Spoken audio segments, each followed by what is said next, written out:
పురపాలక సంస్థ ప్రధాన కార్యాలయంలో మున్సిపల్ శాఖ ఉన్నతాధికారులు ప్రత్యేక అధికారులతో మంత్రి పొంగనూరు సత్యనారాయణ సమావేశం నిర్వహించారు. అదేవిధంగా పక్కనున్న చిన్న చిన్న నదులకు కానీ ఎప్పుడు రాలేదు, అలాంటిది ఫస్ట్ టైం వచ్చింది. అయితే ముఖ్యమంత్రి గారు వచ్చిన వెంటనే యాక్చువల్గా చేసి వెంటనే యాక్చువల్గా కలెక్టర్ ఆఫీస్కి వచ్చి ప్రజలకి టోటల్గా ఈ వాటర్ అంతా బయటికి పోయిందాక ఇక్కడి నుంచి కథలను ఇక్కడే ఉంటానంటూ వారు ఆ రోజు నుంచి ఈ రోజు ఇక్కడే ఉంటూ మంత్రులని అధికారులు అన్ని డిపార్ట్మెంట్ యాక్చువల్ పిలిచి ఒక సమన్వయంతో చేయటం వల్ల ప్రాణ నష్టాన్ని మినిమైజ్ చేసాం, ఆల్మోస్ట్ మినిమైజ్. అయితే ఫుడ్ విషయంకి వచ్చేళ్ళకే ఎటువంటి ఇబ్బంది లేకుండా మ్యాక్సిమం చేసాం. అయితే కొన్ని ప్లేసులకి ఫుడ్ని సప్లై చేయడానికి వీలు లేకుండా ఉండింది, ఎందుకంటే పడవలు బోల్తా పడిపోయినాయి. ఒక ట్రాక్టర్ కూడా వాటర్ ఫోర్స్కి బోల్తా పడిపోయింది. అంటే ఒక ట్రాక్టరే వాటర్ ఫోర్స్కి బోల్తా పడిపోయిందంటే ఎటువంటి ఫ్లడ్ వచ్చిందో మీరు అందరూ అర్థం చేసుకోవాలి. అలాంటి సిచ్యువేషన్లో కూడా హెలికాప్టర్ ఫస్ట్ డే తీసుకొచ్చేస్తామంటే క్లైమేట్ అనుకూలించాలా, హెలికాప్టర్ టేకాఫ్ కాదన్నారు. సరే మొత్తం మీద 6 హెలికాప్టర్లు ఇప్పుడు పెట్టి యాక్చువల్గా ఫుడ్ ఇళ్ల మీద వేయటం, డ్రోన్లు సహాయంతో 30 డ్రోన్లు పనిచేస్తున్నాయి. ఈ విధంగా చేస్తూ నార్మల్సీ తీసుకొచ్చాం. ఈరోజు మధ్యాహ్నం దాదాపు 8.5 లక్షల ఫుడ్ ఇచ్చాం. రాత్రికి అయితే దాదాపు 10 లక్షలు రెడీ చేసి వాటిని స్టార్ట్ చేయడానికి ఉన్నారు. ఇప్పుడు ఎక్కడ పెట్టినా ఫుడ్ ప్రతి ఒక్కరిసారి ఎక్కువ సఫిషియెంట్, ఇబ్బంది లేదంటున్నారు. అయితే వాటర్ సమస్య ఒకటి ఉంది, దానికి కూడా 500 ట్యాంకర్లను యాక్చువల్గా మున్సిపల్ శాఖ అన్ని జిల్లాల నుంచి తెప్పిస్తుంది. ఇప్పటికే దాదాపు 120 ట్యాంకర్లు దగ్గరకు వచ్చేసినాయి. ఇవాళ 10 o'clock లోపల ఆ ట్యాంకర్లన్నింటినీ యాక్చువల్గా వాటర్ సప్లైకి పెడతాము. 500 ట్యాంకర్లు రేపు మార్నింగ్కి వచ్చేటట్టుగా ఆదేశించాం. దాని మీద యాక్చువల్గా ప్రయత్నిస్తున్నారు. అదేవిధంగా మిల్క్, ఎక్కువ మంది మిల్క్ అడుగుతున్నారు. మార్నింగ్ అయితే 1,80,000 మిల్క్ ఇచ్చాము. అయితే ముఖ్యమంత్రి గారు ఎక్కువ మంది మిల్క్ అడుగుతున్నారు, మిల్క్ చేయమంటే 10 లక్షల ప్యాకెట్లు మిల్క్ ఈరోజు ఈవినింగ్ ఇవ్వమని చెప్పాం.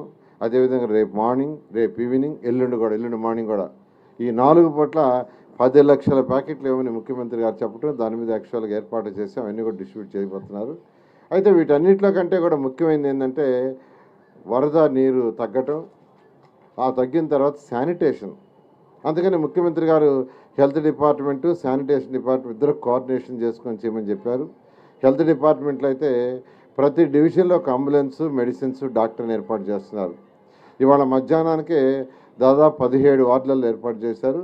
మిగతావి కూడా మరి కొన్ని గంటల్లో సెట్ చేస్తున్నారు. ఎందుకంటే నీరు పోయిన తర్వాత బురద పేరుకోబోయి ఉంటుంది. ఆ బురదని వాటర్ పెట్టి క్లీన్, మనం ఫైర్ డిపార్ట్మెంట్ సపోర్ట్ తీసుకొని దాని ద్వారా ఆ బురద మొత్తం క్లీన్ చేయటం. అదేవిధంగా డ్రైన్స్లో బురదతో పూర్తిగా ఫిల్ అయిపోయి ఉంటుంది, ఎందుకంటే ఈ వరదల్లో వచ్చిన బురద అంతాను. దాన్ని కూడా క్లీన్ చేయడానికి శానిటేషన్ కోసం ఇప్పుడు యాక్చువల్గా నేను, మంత్రి పయాల కేశవ్ గారు, తర్వాత సెక్రటరీ గారు పోయి మా మున్సిపల్ కార్పొరేషన్స్లో మీటింగ్ పెట్టించాం. రాష్ట్రంలో ఉన్న 123 మున్సిపాలిటీస్ నుంచి అందరు కమిషన్ పిలిపించాం, టౌన్ ప్లానింగ్ డైరెక్టర్ పిలిచాం, రీజనల్ డైరెక్టర్ పిలిపించాం, అందరినీ పిలిపించాం. ఎందుకంటే 3,000 మంది ఇక్కడ ఉన్నారు. ఈ కార్పొరేషన్ కూటమి మంత్రులంతా ఎక్కడ? మాజీ మంత్రి ఆర్కే రోజా. తిరుపతి భారీ వర్షాలు, వరదలతో అతలాకుతలంగా మారిన విజయవాడలో ప్రజల కష్టాన్ని చూసి గుండె తరుక్కుపోతుందన్నారు మాజీ మంత్రి ఆర్కే రోజా. వరదల్లో చిక్కుకుపోయి అవస్థలు పడుతున్న చిన్నపిల్లలు, మహిళలు, వృద్ధుల కష్టాలు వర్ణనాతీతమని పేర్కొన్నారు. ఈ మేరకి ఆమె ఓ వీడియో సందేశం విడుదల చేశారు. విజయవాడ ప్రజల కష్టాలను చూసి గుండె తరుక్కుపోతుంది. చిన్నపిల్లలు, మహిళలు, వృద్ధులు ఈ వరదల బారిన పడి ఎంత నరకం అనుభవిస్తున్నారో వారి మాటలు వింటుంటేనే మనకు అర్థమవుతుంది. కనీసం చిన్న పిల్లలకి పాలు అందటం లేదు, రోజుల తడబడి తాగేదానికి నీళ్లు అందటం లేదు.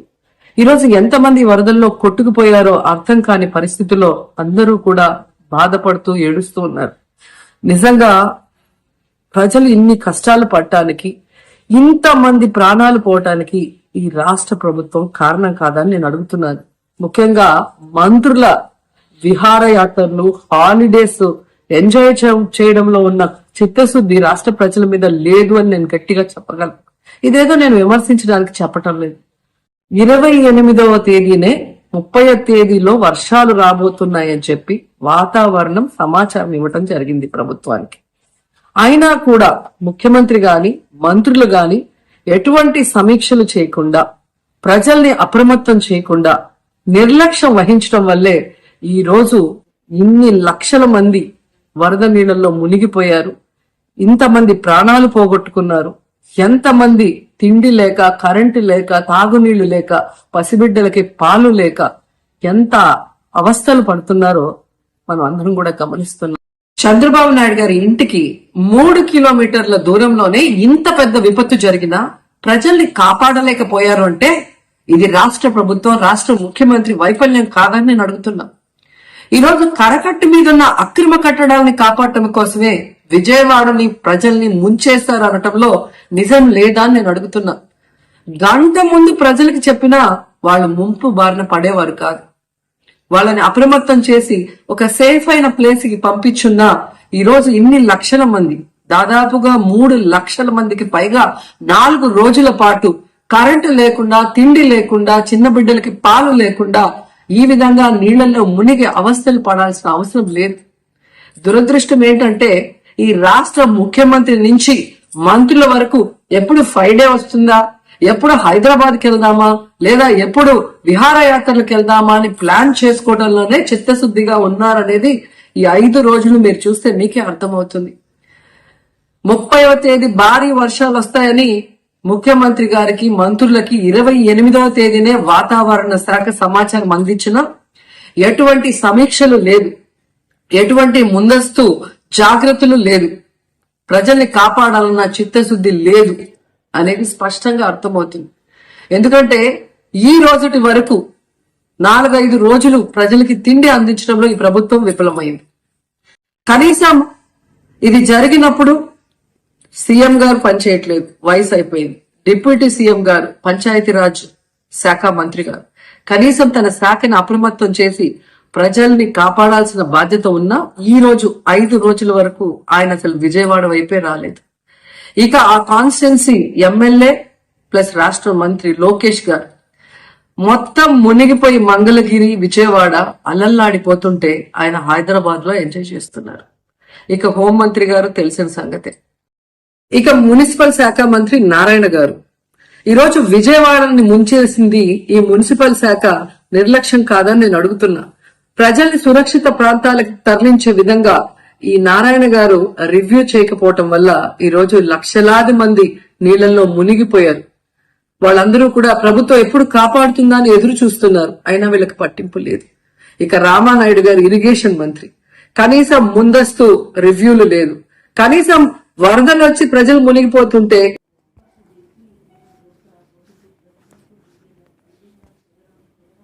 ఉప ముఖ్యమంత్రి పవన్ కళ్యాణ్ విపత్తు నిర్వహణ కమిషనర్ కార్యాలయంలో మీడియాతో మాట్లాడారు. ఇది ఒక ప్రకృతి విపత్తు. ప్రభుత్వం వచ్చిన 3 నెలలకే ఈ విపత్తు దురదృష్టకరం. బుడుమేరును గత ప్రభుత్వం నిర్లక్ష్యం చేయడం వల్లే ఇప్పటి ముప్పు. బుడుమేరుకు సంబంధించిన నిర్వహణ పనులు గత ప్రభుత్వం చేయలేదు. అన్ని చోట్ల పడ్డ వానలు మనకు ముంపులా వచ్చాయి. గత ప్రభుత్వం అవుట్లెట్స్ మీద దృష్టి పెట్టలేకపోయింది. వరద తగ్గగానే ఫ్లడ్ క్యాన్సల్ ఎలా ఏర్పాటు చేయాలని చర్చిస్తాం. వరద బాధితుల కోసం 262 ప్రత్యేక టీంలు ఏర్పాటు చేశాం. 176 పునరావాస కేంద్రాలను ఏర్పాటు చేశాం. ముఖ్యమంత్రి చంద్రబాబు నాయుడు ఆధ్వర్యంలో అందరం సహాయక కార్యక్రమాల్లో పనిచేస్తున్నాం. 72 గంటలుగా నిద్ర లేకుండా అధికారులు అందరూ పనిచేస్తున్నారు. విపత్తు తలెత్తగానే ప్రభుత్వం సత్వరమే స్పందించి ఎఫెక్టివ్గా పనిచేసింది. వరద ప్రభావిత ప్రాంతాల్లో సహాయక చర్యలకు, రెస్క్యూ ఆపరేషన్స్కి నా పర్యటన ఆటంకం కారాదు. ఇప్పటి వరకు 12 మంది చనిపోయారు. వారి కుటుంబాలకు నా ప్రగాఢ సంతాపం. ముఖ్యమంత్రి సహాయ నిధికి నా వంతుగా ₹1 విరాళం అందిస్తున్నానని అన్నారు. అలాగే ముఖ్యంగా విజయవాడ ఎందుకు ఇంత గురైందని చూస్తే ఇది కొంత అవుట్లెట్ తీసుకోకపోవటం బేసిక్గా గత ప్రభుత్వం చేసి ఉండాల్సింది పని కొంచెం దృష్టి పెట్టుండాల్సింది. వాళ్ళు పెట్టలేకపోయారు. సో వాళ్ళు చేయలేకపోయినా కానీ భవిష్యత్తులో ఈ రోజున ఈ సహాయ కార్యక్రమాలతో పాటు భవిష్యత్తులో ఇలాంటి ఎంత అకస్మాత్తుగా ఇలా వచ్చి మనం ప్రజలు ఇంత నష్టపోకుండా ఉండాలంటే ఏం చేయాలి? ఖచ్చితంగా ఈ వరద నీరు తగ్గగానే రిసీడ్ అవ్వగానే దీని మీద ఒక ప్రాపర్ ప్లానింగ్ తోటి దీన్ని ఈ వరద నీరు వెంటనే దీని అవుట్లెట్ కాలువలు ఉండేలాగా దాని మీద ఈ ఫ్లడ్ కెనాల్స్ని ఎలా ఏర్పాటు చేయాలనేది గౌరవ ముఖ్యమంత్రి గారితో కూడా దీన్ని చర్చిస్తారు. ఇందాక కూడా మాట్లాడుతూ ఉంటే ఇన్ఫర్మేషన్ ఏమంటే బుడమేరుకు సంబంధించి కొంత గత ప్రభుత్వం కంప్లీట్గా విస్మరించింది ఈ ప్రాజెక్ట్స్ని. చాలా ఇప్పుడు మీరు చూస్తే మొన్న వాళ్ళ ప్రభుత్వం ఉన్నప్పుడు కూడా ఈ మన అన్నమయ్య ప్రాంతానికి పింఛా డ్యామ్ కూడా సరిగ్గా మెయింటెనెన్స్ చేయలేక నష్టపోయారు. ఒకటి కెపాసిటీకి మించి వరదలు వచ్చినాయి. ఒక ఆంధ్రప్రదేశ్ సంబంధించి మన తెలంగాణ నుంచి పడ్డ వర్షం కానీ అవన్నీ కూడా ఇది ఆంధ్రప్రదేశ్కి ఒక ముంపుగా ఏర్పడ్డాయి. దానితోడు ఈ అవుట్లెట్స్ లేవు, ఫ్లడ్ కెనాల్స్ సరిగ్గా నిర్మించుకోలేకపోయాం. ఒకటి మన స్టేట్ బైఫర్కేషన్ నుంచి ఇప్పుడు దాకా మన ఇన్ఫ్రాస్ట్రక్చర్ ఇలాంటి భవిష్యత్తులో జరగకుండా, నగరాలకు ఎలాంటి ముంపు వాటిల్లకుండా ప్రతి నగరాన్ని కూడా దీన్ని అసెస్ చేయాల్సిన అవసరం ఉంది. ప్రస్తుతం విజయవాడని ప్రత్యేక కోణం నుంచి దీని మీద దృష్టి పెట్టాలి. అదొకటి ఫ్లడ్స్ అయిపోయిన తర్వాత ఆలోచిస్తున్నాం. ప్రస్తుతానికి సిసోడియా గారు చెప్పడం దీన్ని డిజాస్టర్ మేనేజ్మెంట్ హెడ్గా, స్టేట్ డిజాస్టర్ మేనేజ్మెంట్ హెడ్గా ఆయన మా దృష్టికి తీసుకొచ్చింది ఏంటంటే ప్రస్తుతం రిసీడ్ అవుతున్న నీళ్లు పెరగట్లేదు. రేపటికి ఇది మనకి ప్రకాశం బ్యారేజ్లో 5 లక్షల 5 lakh క్యూసెక్స్కి 5 దాకా వచ్చేస్తుందని చెప్తా ఉన్నారు. సో మేజర్ ప్రమాదం మనం తప్పింది.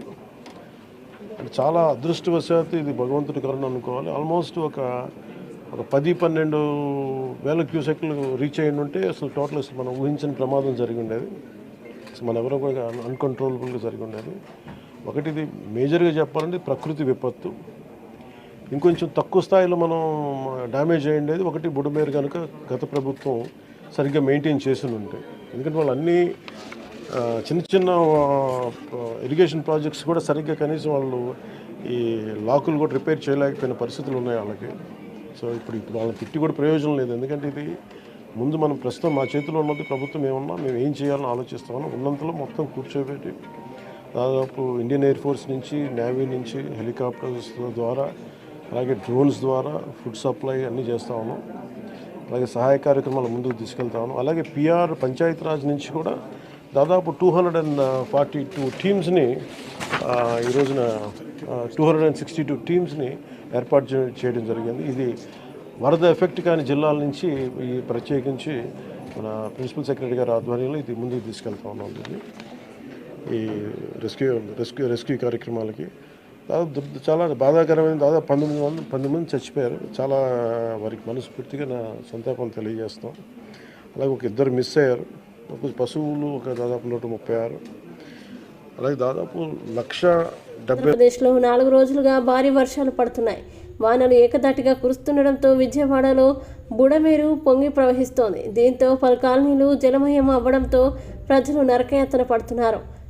చంద్రబాబు ప్రభుత్వం పూర్తిగా విఫలమైందని మాజీ మంత్రి కాకాని గోవర్ధన్ రెడ్డి మండిపడ్డారు. ఆయన మీడియా సమావేశంలో మాట్లాడుతూ చంద్రబాబు బాబు వేస్ట్, జగన్ బెస్ట్ అని వరద బాధితులంటే బాబుకి కడుపు మండుతుందని అన్నారు. ఐఏఎస్లు ఐపీఎస్ల గురించి మాట్లాడుతూ వాళ్ళని సహాయక చర్యలకు పంపించినందువల్ల ఆ ప్రాంతాల్లో వాళ్ళు సరిగ్గా నిర్వహించలేకపోయారు కాబట్టి ఈరోజు ఇన్ని ఇబ్బందులు ఎదురయ్యాయనేటువంటి విధంగా చంద్రబాబు మాట్లాడడం ఇది నిజంగా బహుశా ఒక ముఖ్యమంత్రి స్థాయికి తగింది కాదు అని చెప్పి అభిప్రాయపడుతున్నాం. ఎందుకంటే చంద్రబాబు నాయుడికి ఒక అలవాటు ఉంది. వైఫల్యాలని కప్పిపుచ్చడానికి, తాను తప్పు లేదు అనడానికి, అవి ఎదుటి వాళ్ళ మీద వేయడానికి ఎవరో ఒకరి మీద ఎవరి చేతనో మాట్లాడిస్తాడు. ముందు ఎవరెవరో మాట్లాడతారు. అదే అంశాలను తర్వాత ఎల్లో మీడియా ధృవీకరిస్తుంది, అవును దీనివల్లనే ఇది జరిగింది అని చెప్పి.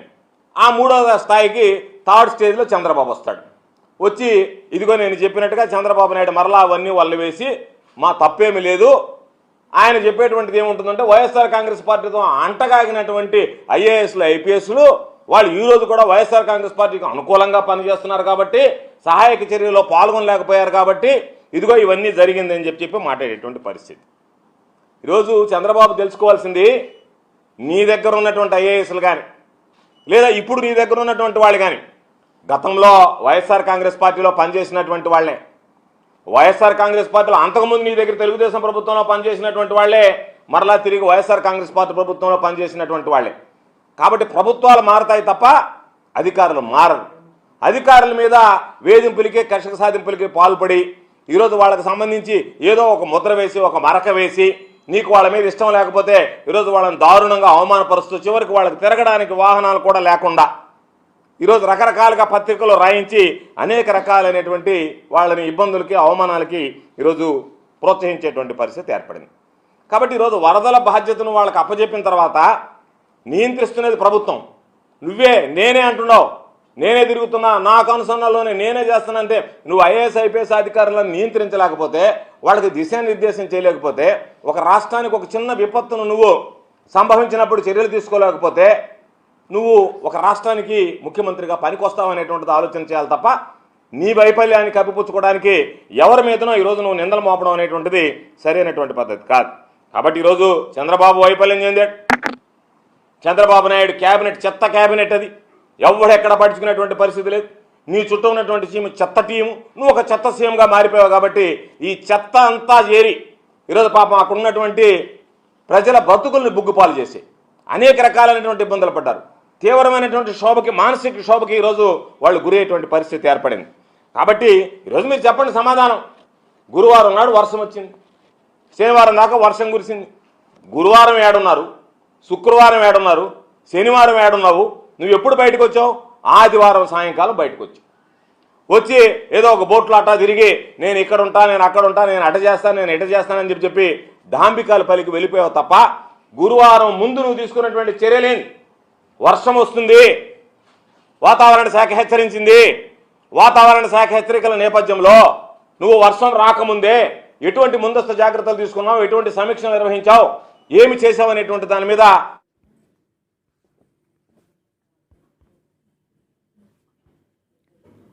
వరద బీభత్సం ముమ్మాటికి మానవ తప్పిదమేనని, నష్ట నివారణలో చంద్రబాబు ప్రభుత్వం ఘోరంగా విఫలమైందని ఎమ్మెల్సీ బొత్స సత్యనారాయణ అన్నారు. ఏపీ వరద బాధితులకు అండగా నిలిచే క్రమంలో వైఎస్ఆర్సీపీ ఇవాళ భారీ విరాళం ప్రకటించింది.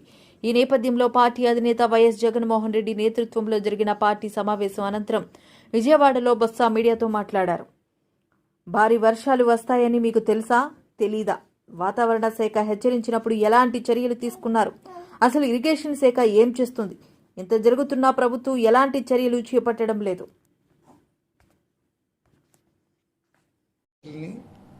ఒక 2 లక్షల వాటర్ బాటిల్స్ని ముందుగా రేపు ఉదయం పార్టీ తరఫున ఎవరైతే ఇబ్బందులు పడుతున్న ప్రధానికి అందించాలని, తదుపరి ఆయా వార్డుల్లో ఉన్న మా నాయకులు, మా పెద్దలు అందరూ కూడా ఆ ప్రాంతంలో ఏం అవసరాలు ఉన్నాయో తెలుసుకొని వాటికి కూడా ఇంకా మళ్ళీ పెద్ద ఎత్తున సహాయం చేయాలని నిశ్చయించడం జరిగింది. రేపు ఉదయం 6 గంటల నుంచే ఈ సహాయ కార్యక్రమాలని వీరికి అందించే ఏర్పాటుని రేపు చేస్తాం. ఇకపోతే గత 2 రోజుల నుంచి ముఖ్యమంత్రి గారు ఆయన పర్యటిస్తున్న నేపథ్యంలో ఆయన చెప్పిన మాటలని వాటిని నేను టీవీలో చూస్తాను. ఆయన సాక్షాత్ ఆయన నోటితో విన్నాం, భోజనం పెట్టలేకపోయాము వాళ్ళని అని అధికారుల్ని అదిలించడం చూసాం. చంద్రబాబు నాయుడు ముఖ్యమంత్రి ఒక్కరోజు ముఖ్యమంత్రి కాదు, ఆయనే చెప్తుంటాడు నా అనుభవం, నా విజను, నా ఆలోచన అని మాట్లాడుతుంటాడు. ఒక విషయాన్ని సూటిగా ఈ ప్రభుత్వం పరిపాలిస్తున్న చంద్రబాబు నాయుడు గారిని, వారి యంత్రాంగాన్ని అడుగుతున్నాం. ఈ అధిక వర్షాలు వస్తాయని ఇది మీకు ఫోర్కాస్ట్ ముందుగా వచ్చిందా లేదా? మీకు ఇన్ఫర్మేషన్ వాతావరణ శాఖ మీకు తెలియపరిచిందా లేదా? తెలియపరిచినప్పుడు మీ ముఖ్యమంత్రి కార్యాలయము కానీ లేదా విపత్తులకు సంబంధించిన యంత్రాంగం, రెవెన్యూ యంత్రాంగం కానీ ఏ చర్యలు ముందుగా తీసుకున్నారు? ప్రజలకు చెప్పవలసిన అవసరం ఉంది. మనకు ముందుగా ఫోర్కాస్ట్ వచ్చినప్పుడు ముందుగా ఏ ప్రభుత్వం అయినా సరే కామన్ సెన్స్ పాయింట్ అది. ముందు ఎస్టిమేట్ వేసుకుంటాం ఎంత వర్షపాతాన్ని రాబోతుందని మనకి వాతావరణ శాఖ తెలియపరుస్తుంది, ఎంత వర్షపాతం నమోదు అవబోతుంది, దానికి తగ్గట్టు తగ్గ ఏర్పాట్లు చేయాలనేది ముందుగా ఆలోచన చేస్తాం. అది సహజం. అది దీనికేమీ పెద్దగా మనకేమి పేచీలు చేయక్కర్లేదు, చదువుకోక్కర్లేదు. Common sense point. అందులో అనుభవం ముఖ్యమంత్రి ఇంకా ముందుగా ఆలోచన చేసుకోవాలి.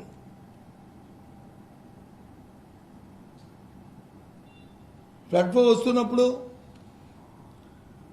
ఇవాళ ఒక్కసారి